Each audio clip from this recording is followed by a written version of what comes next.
This is a step-by-step tutorial in which I reveal the best practices that I learned while publishing over 20 books for my clients and for myself. Once you have a finished manuscript, the first thing you need to do to prepare to publish is to get organized. I suggest you create a file system on Google Docs. You can do so on your hard drive, but a cloud-based system allows you to share your files with your team, including your editors and designers. There are 5 main folders that you need to create. You need your copy assets, your design assets, and your working manuscript. And then the 2 remaining folders are critical. These are your final files. So you want a final manuscript file and a final assets file. In the final files, you only put the very finished work fully proofed and approved for upload. Nothing else goes into these folders. I've seen it happen again and again where authors have uploaded old designs or older documents with typos, and this can be very embarrassing. The next thing you're going to need is project management software. I really like Trello. I'm a check it off the list kind of gal, and I'll show you a little tour of Trello. However, many authors prefer other systems like Asana. Both Trello and Asana are free, and you can organize your self-publishing tasks within these software packages. Again, self-publishing isn't difficult, but there are a lot of steps, and you don't want to miss anything or get anything out of order. This is the project management software Trello. So I vastly prefer this project management system to other systems like Asana, Monday, Teamwork, which I've tried before. I like Trello because it's list-based. It's different than the other packages that I've mentioned, and I'll show you what I mean. So I'm going to open up a master book project, and as you see, the tasks are organized by category into lists. This is production and pre-production, and it is quite extensive. So this is not even including launch and post-release, post-upload. As you can see, you really do need to keep organized.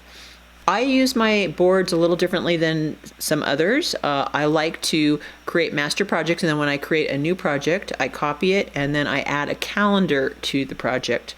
So I add the days of the week, as you can see here, and then that way I can schedule tasks that I want to accomplish, and if I don't finish it on that day, then I just move it to a new day, schedule it on a new day, and when it is completed, I put it into the completed column. That works really well for me. There are other ways to use Trello. Both Trello and Asana are free, so you can try them both and see which works best for you. Once you've implemented your project management software, now it's time to start hiring your team. You will need an editor and a proofreader. You might need multiple editors depending on the quality of your manuscript or where it is. If it's rough, you may want a developmental editor and a copy editor. Probably one will do. I do suggest you invest in editorial. It really makes a big difference. Some publishing experts suggest that you use Upwork or Fiverr. I do feel the editors available on these freelance exchanges are of lower quality.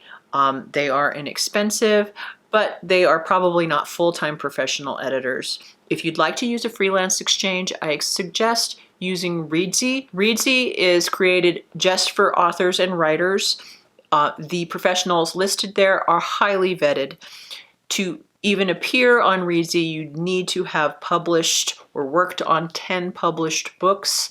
Many of the editors and proofreaders on the site come from the traditional world, or at the very least, they are full-time editors and not just doing a side hustle on Fiverr. Another place to find an editor is in the books that you love.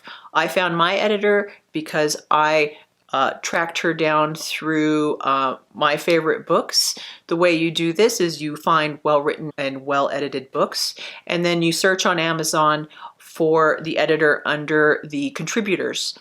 If the author did not add their editor as a contributor on Amazon, then you will probably find the editor in the acknowledgments pages. If they're not acknowledged on the websites or in the book, then perhaps that author wasn't that pleased with the editor and maybe move along to the next one. Now, the editors that I'm suggesting are higher cost, but these people are your mentors, your gurus, your partners for life.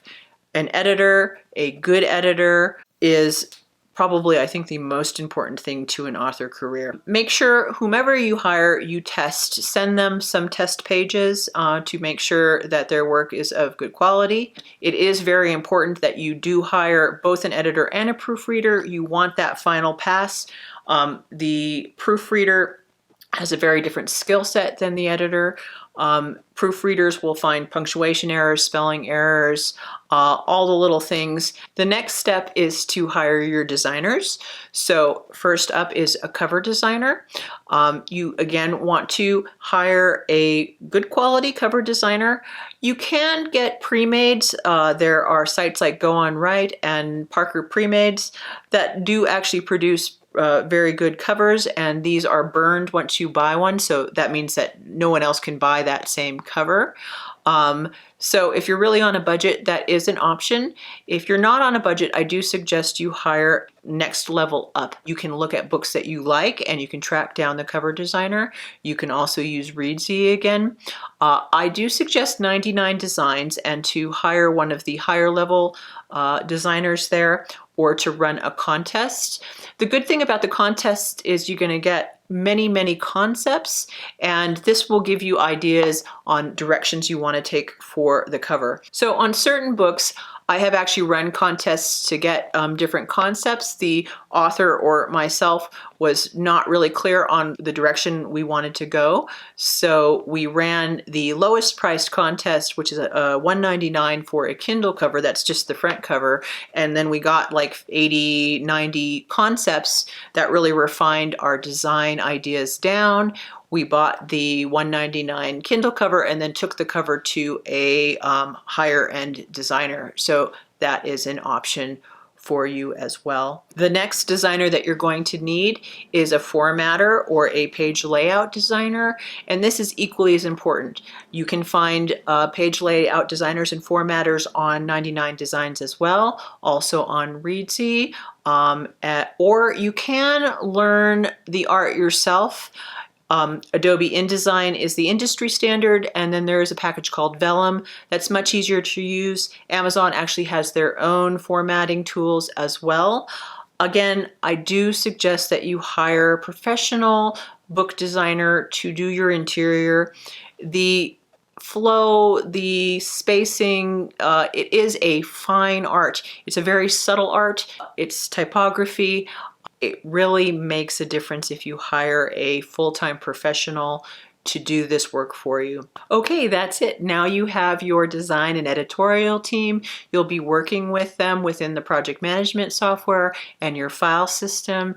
You'll probably be writing the copy for your book yourself. So you're going to need your back cover blurb, your book description for bookseller sites, ads, endorsements, pitches. So this, I assume, since you are a writer, you can do yourself. I do have a course on my site, Bestseller List Pro, which teaches you how to write the sales copy for your book, and I'll link to that below. So now that you have your designs, your copy, and your finished manuscript, you're ready for upload. You're going to be uploading to Amazon most likely through the KDP bookshelf. Major bookstores do not order from the Amazon catalog. They do order from the Ingram catalog. So you can go through these steps and have your book available on Amazon and claim the royalties there. And you can also publish to IngramSpark and then have your book listed in the catalogs for brick and mortar distribution. One of the most important things you need to focus on when setting up your book on KDP is the keyword selection and the categories. Category selection is critical to reach bestseller status during launch, And the way this works is you select categories that are relevant to your book, but the lowest competition. I do suggest a tool called Publisher Rocket. Publisher Rocket makes finding the categories that are low competition and high relevance easy. It is $99 for a all-access software. They don't have a subscription model, so you can buy it outright, and it really does make it easier.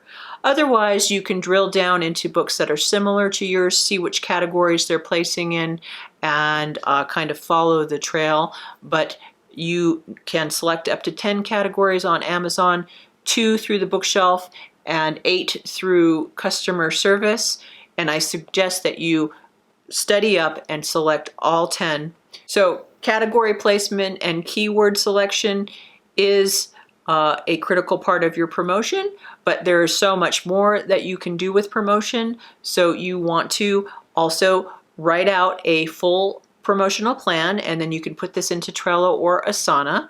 So you want to think about listing your book on other review sites. You want to think about creating a street team or a launch team. You want to think about mainstream publicity. You want to think about promotional events, book signings, local appearances. So you're going to want to list out like 100 ideas of how you can promote your book, and then refine that down into a complete promotional plan. You're also going to want to do a sweep of social media. I suggest, subscribing to a software package like Hootsuite or Buffer in order to manage your social media posts, but you want to build up to your launch. The launch itself that I've run is a 3-week launch, and it has specific engaging content that's released each day. So in a separate video, I will, cover all of those types of content. But in brief for this video, you should know that you're going to want to send out emails regularly and do social media posts the month or the few weeks before your launch. A giveaway promotion is also a really great idea. If you join KDP Select, you can give away your book for a period of time, and this is a great promotional campaign. And after that launch period, then you have built up a momentum. You should be pretty visible at this point. And to sustain your book sales, then you're going to want to start doing a maintenance campaign, either Amazon advertising or Facebook advertising, and then the process starts again. So that was a rapid fire overview of the steps, but it is really covering everything that you're going to need to do. I will link to some of the resources below.